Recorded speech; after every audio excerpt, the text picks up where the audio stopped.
The Russian attack on American democracy has dominated U.S. politics since 2016. My concern is...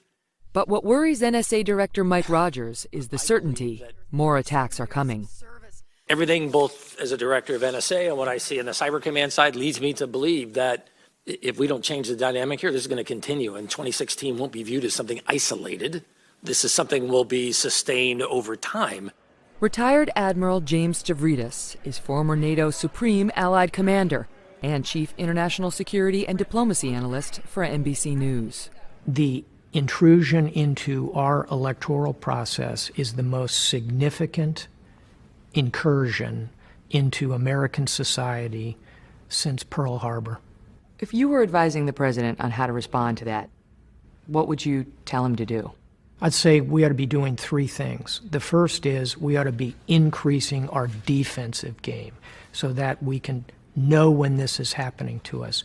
The second thing is we need to reveal to the world when it does happen. We need to be very open and very accusatory toward Russia. And thirdly, we ought to retaliate. That has not been the American response so far. Instead, the president has tended to give Vladimir Putin the benefit of the doubt. I believe that he feels that he and Russia did not meddle in the election. The notion that Donald Trump might have a soft spot for Vladimir Putin began years ago. He's done a very brilliant job in terms of what he represents and who he's representing. He's running this country, and at least he's a leader. I mean, he might be bad, he might be good, but he's a strong leader. Let me ask you about President Trump. Anytime he says anything about you, it is supremely deferential. Never a harsh word for you. Although if you look at the way he speaks about members of his own party, even of his own staff, never mind other political leaders, he frequently personally insults them. Why do you think he's so nice to you? I don't believe he treats me personally with reverence. I believe that he's an experienced person. He's a businessman with vast experience.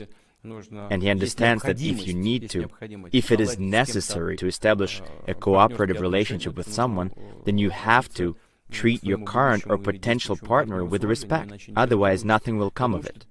I think this is a purely pragmatic approach, firstly. Secondly, despite the fact that he's a first-time president, still he's a quick study after all, and he understands very well that this level, where we are, engaging in mutual accusation and insults, this is a road to nowhere. And if you have noticed, I always treat my colleagues, not only in the United States but in Europe and in Asia, with unwavering respect. You may, but the truth is our president has referred to the leader of North Korea as Little Rocket Man. So he's not quite as diplomatic, depending on who he's talking about. I'm sure you saw that, yes? Yes, I've heard. And you know our reaction to this. We call on everyone to show reserve. Thursday evening, President Trump accepted the North Korean leader's invitation to meet later this year. The Kremlin called it a step in the right direction. As for the Trump-Putin relationship, he's praised your leadership. Is he an effective leader? Well, again, it's up to the American people to decide. But he clearly has leadership qualities. They are clearly present because he takes responsibility for making decisions. Again, whether or not someone likes his decisions or not, he makes them nonetheless. That is undoubtedly a sign of having these leadership qualities. Do you ever read his tweets? No. Do you ever tweet?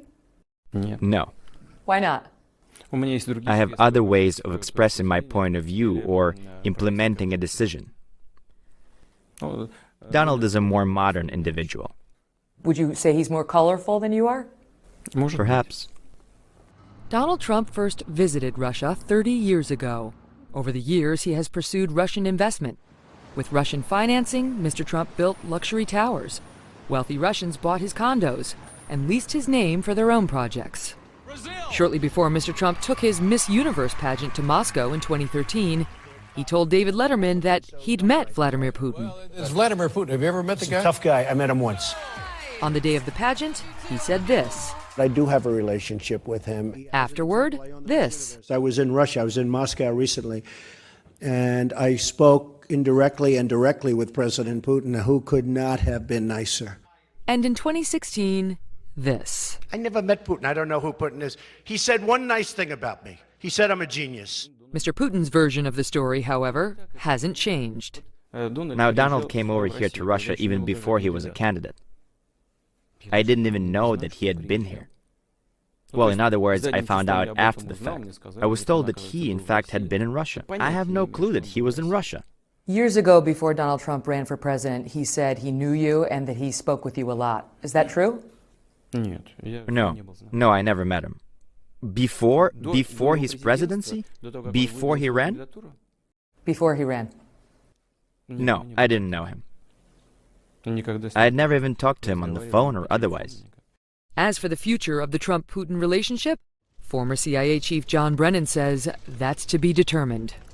Well, I do think the Trump-Putin relationship is going to remain awkward, and it's probably going to become more awkward in the coming months as more things come out from Bob Mueller's investigation. Donald Trump has to recognize that he holds the future, the security of this country in many respects in his hands, and he needs to step up to the plate and make sure that Mr. Putin doesn't think that he can get away with threatening the United States and challenging our security. Coming up, Vladimir Putin, the picture of power? How important do you think it is to project strength as a president? It's not important to project strength. It's important to manifest strength. And how much is Mr. Putin really worth? And the range I've seen goes from $40 billion to $80 billion to $200 billion. Hey, NBC News viewers, thanks for checking out our YouTube channel. Subscribe by clicking on that button down here and click on any of the videos over here to watch the latest interviews, show highlights, and digital exclusives. Thanks for watching.